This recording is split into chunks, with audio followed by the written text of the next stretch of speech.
This is Behind the Wheel. Hold on. Earlier in the show, we saw our boy Troy Hansen hanging with racing pimp Arie Luyendyk Jr. Troy tells us he can drive, and he's got the clothes to prove it. We sent him off to the Willow Springs racetrack to test drive a very hot, very exclusive little European number called the SR3. Let's see if T-Roy can show and prove. I'm Troy Hansen out here at the big track at Willow Springs. It's affectionately known as the fastest road course in the West. We have a new segment for you guys today. It's called Behind the Wheel, where we put you, the viewer, behind the wheel of some of the most exciting, exotic cars in the world. Today we're going to introduce you to the radical SR3 Supersport. Let's meet the owner. This is Mark Dallin, Thousand Oaks, California, owner of this beautiful SR3 from Radical. Tell us a little bit about this car, Mark. Well, for starters, it's 1,100 pounds. It's built in England, has a 1,500cc motor, makes 250 horsepower. 2 Gs of cornering, 4 Gs under hard braking.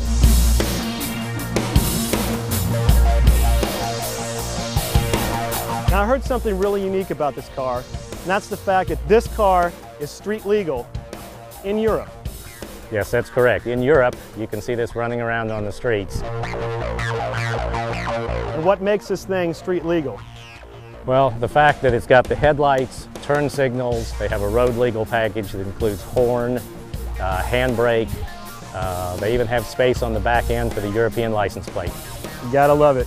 Well, Mark, let's go take this baby out and see what this thing can do on the fastest road in the West.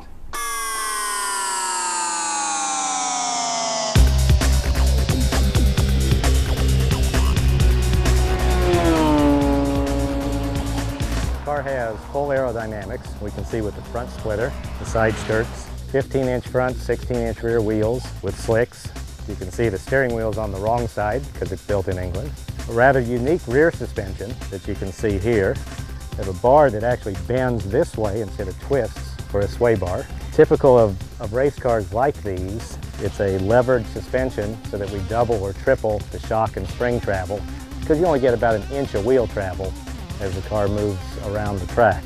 A full diffuser, and that's what helps us get the 2 Gs of downforce. 1,500cc Suzuki Hayabusa engine with the transmission and a pretty unique gear final drive with reverse in all 6 speeds.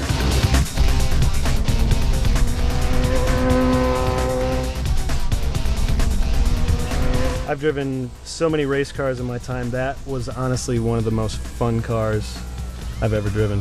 There's nothing like driving an open cockpit car for a few reasons. One, the sensation of the air buffering your helmet and throwing you from side to side. And that car, you know, 0 to 60 in under 3 seconds, can pull up to 4 Gs. Well, going into turn 8, you're doing it about 160 miles an hour, and you do one downshift and then a lift to set up for turn 9, which is actually a decreasing radius corner. And the left rear wheel bearing broke and threw me to the inside. And in a car like that, one that has a tunnel underneath it, it doesn't like to be unstable. And as soon as I hit the curbing, the car got all unstable. And I tried for my life to hold on, but still ended up in the dirt.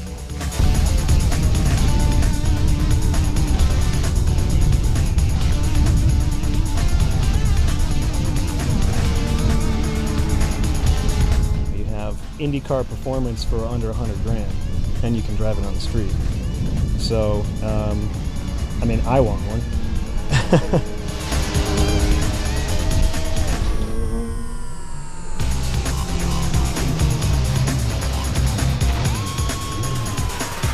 And that's Behind the Wheel.